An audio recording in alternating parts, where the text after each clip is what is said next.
বিসমিল্লাহির রহমানির রহিম। প্রিয় দর্শক, ইসলামী বর্ষপঞ্জির অত্যন্ত মর্যাদাপূর্ণ মাসগুলোর একটি হলো জিলহজ মাস। এই মাসের প্রথম 10 দিন আল্লাহ তাআলার কাছে বছরের সবচেয়ে প্রিয় দিনগুলোর মধ্যে অন্যতম। এই দিনগুলোতে নেক আমল করলে তার সওয়াব অনেক বেশি। যারা হজে যেতে পারেন না, তারাও ঘরে বসে অনেক আমল করে অসীম সওয়াব অর্জন করতে পারেন। জিলহজ মাসের প্রথম 10 দিনের গুরুত্ব সম্পর্কে আল্লাহ তাআলা কোরআনে বলেন, সূরা আল ফাজরে আল্লাহ তাআলা বলেন, শপথ ফজরের এবং শপথ 10 রাতের। তাফসীরবিদদের মতে এখানে 10 রাত বলতে জিলহজ মাসের 10 দিনকে বোঝানো হয়েছে। আরও বলা হয়েছে যাতে তারা নির্ধারিত দিনগুলোতে আল্লাহর নাম স্মরণ করে। সূরা আল হজ। হাদিসে এই 10 দিনের ফজিলত সম্পর্কে আল্লাহ রসুল সাল্লাল্লাহু আলাইহি ওয়াসাল্লাম বলেছেন, আল্লাহর নিকট কোনো দিনের আমলই জিলহজের প্রথম 10 দিনের আমলের চেয়ে অধিক প্রিয় নয়। সহিহ বুখারী। সাহাবারা জিজ্ঞেস করলেন, আল্লাহর রাস্তায় জিহাদও কি নয়? রসুল সাল্লাল্লাহু আলাইহি ওয়াসাল্লাম বললেন, না, এমনকি জিহাদও নয়, তবে সে ব্যক্তি ছাড়া যে ব্যক্তি জীবন ও সম্পদ নিয়ে বের হয়ে কিছুই ফিরে পায়নি। 10 দিনের বিস্তারিত আমল বিভিন্ন রেওয়াতে পাওয়া যায়। এই 10 দিনের যে আমলগুলো বেশি বেশি করা উচিত তার মধ্যে একটি হচ্ছে বেশি বেশি তওবা করা।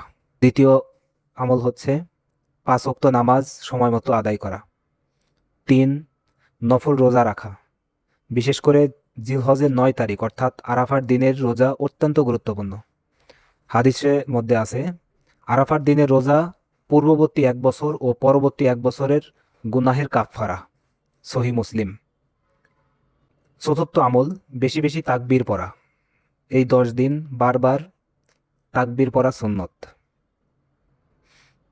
পঞ্চম আমল তাহলিল, তাহমিদ ও তাসবিহ পড়া, অর্থাৎ সুবহানাল্লাহ, আলহামদুলিল্লাহ, লা ইলাহা ইল্লাল্লাহ, আল্লাহু আকবার, এই জিকিরগুলো বেশি বেশি করা। ষষ্ঠ আমল কোরআন তেলাওয়াত। বেশি বেশি কোরআন তেলাওয়াত করা।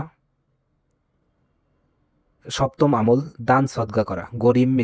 গরিব মিসকিন, এতিম, অসহায় মানুষকে সাহায্য করা, টাকা, খাবার অথবা পোশাক দিয়ে। অষ্টম আমল হচ্ছে নফল নামাজ আদায় করা। তাহাজ্জুদ, ইশরাক, চাস্ত, আওয়াবিন, এই সকল নফল ইবাদতগুলো বেশি বেশি করা। নবম আমল কুরবানি করার নিয়ত করা। যারা সামর্থ্যবান তারা ঈদুল আজহা এর কুরবানির প্রস্তুতি নিন। হাদিসে এসেছে, যে সামর্থ্য থাকা সত্ত্বেও কুরবানি করল না সে যেন আমাদের ঈদগাহের কাছে না আসে। ইবনে মাজা। দশম আমল দোয়া করা। এই দিনে বেশি বেশি দোয়া করা, কারণ এটি দোয়া কবুলের বিশেষ সময়।